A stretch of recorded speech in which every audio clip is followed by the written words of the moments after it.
甘い。キュービー、お前の力は強大すぎる。Bayangkan, sejak lahir, semua orang sudah menganggapmu sebagai monster.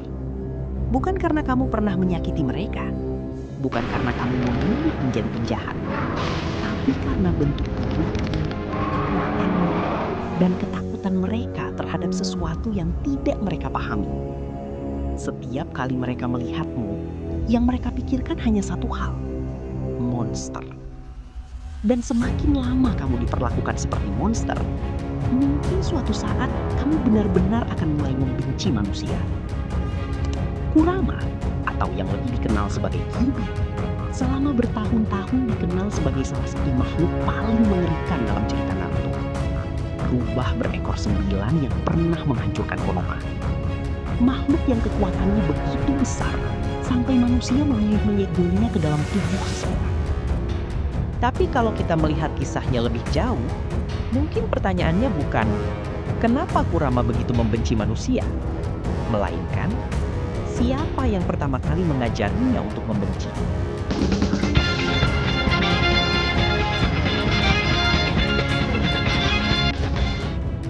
Untuk memahami Kurama, kita harus kembali jauh sebelum Naruto lahir, jauh sebelum Konoha berdiri, bahkan sebelum dunia shinobi terbentuk. Dalam narasi cerita Naruto, kesembilan biju sebenarnya berasal dari satu makhluk yang jauh lebih besar. Namanya adalah Kyuubi atau Ten Tails. Kyuubi merupakan sumber kekuatan luar biasa yang kemudian dipisahkan oleh Hagoromo Otsutsuki yang dikenal sebagai Sage of Six Paths. Dengan menggunakan kekuatannya, Hagoromo membagi cakra Kyuubi menjadi 9 makhluk berbeda. Salah satunya adalah rubah berekor 9, Kurama. Jadi sejak awal, Kurama sebenarnya bukan makhluk yang terlahir sebagai monster. Ia hanyalah salah satu dari 9 kehidupan yang diciptakan dari cakra yang sama. Hagoromo bahkan memperlakukan para biju seperti makhluk hidup yang memiliki pikiran dan perasaan. Masalahnya muncul setelah manusia mulai melihat kekuatan mereka sebagai sesuatu yang bisa dimanfaatkan. Dan disinilah kehidupan Kurama mulai berubah. Para manusia melihat biju bukan sebagai individu. Mereka melihatnya sebagai senjata, sumber kekuatan, alat perang, sesuatu yang bisa digunakan untuk memenangkan pertempuran. Kurama sendiri akhirnya menjadi salah satu biju yang paling ditakuti karena jumlah cakra dan kekuatannya yang luar biasa. Namun semakin besar rasa takut manusia terhadap Kurama, semakin besar pula kebencian yang diarahkan kepadanya. Dan perlahan, hubungan antara manusia dan Kurama berubah menjadi lingkaran yang sulit dihentikan. Manusia takut kepada Kurama. Karena takut, manusia menyerangnya atau mencoba mengendalikannya. Kurama melawan, dan semua itu terus berulang. Salah satu Jinchuriki Kurama yang paling terkenal adalah Mito Uzumaki. Mito menjadi wadah pertama Kurama di Konoha. Kemudian, setelah Mito mendekati akhir hidupnya, Kurama disegel ke dalam tubuh Kushina Uzumaki. Dan disinilah sesuatu yang sangat penting terjadi. Kushina sebenarnya tidak hanya menjadi wadah. Ia juga menjadi korban dari sistem yang menganggap biju sebagai senjata. Sebagai Jinchuriki, kehidupannya sejak kecil tidak mudah. Ia harus membawa sesuatu yang ditakuti banyak orang di dalam tubuhnya. Dan Kurama sendiri, ia tidak pernah benar-benar menerima keadaan tersebut.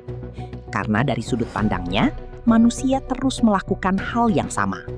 Mereka mengambil kebebasannya, menyegelnya, menggunakannya, lalu menyebutnya sebagai monster ketika ia melawan. Namun semuanya berubah pada malam kelahiran Naruto. Saat Kushina melahirkan, segel yang menahan Kurama menjadi lebih lemah. Situasi ini dimanfaatkan oleh Obito. Obito berhasil mengeluarkan Kurama dari tubuh Kushina dan kemudian mengendalikannya menggunakan Sharingan. Kurama pun menyerang Konoha. Banyak orang tewas. Desa mengalami kehancuran. Dan pada akhirnya Minato berhasil menghentikannya. Tetapi ada sesuatu yang menarik. Kurama sebenarnya bukan pihak yang merencanakan serangan itu. Ia dikendalikan.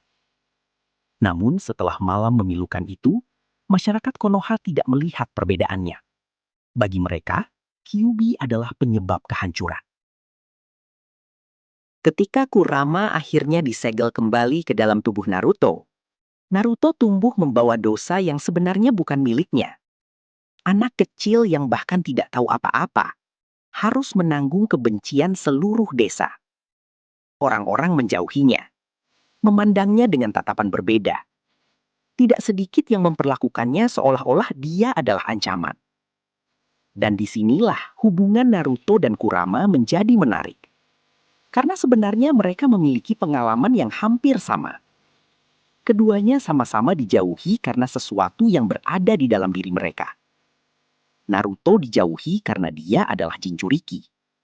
Kurama dibenci karena dia adalah Biju.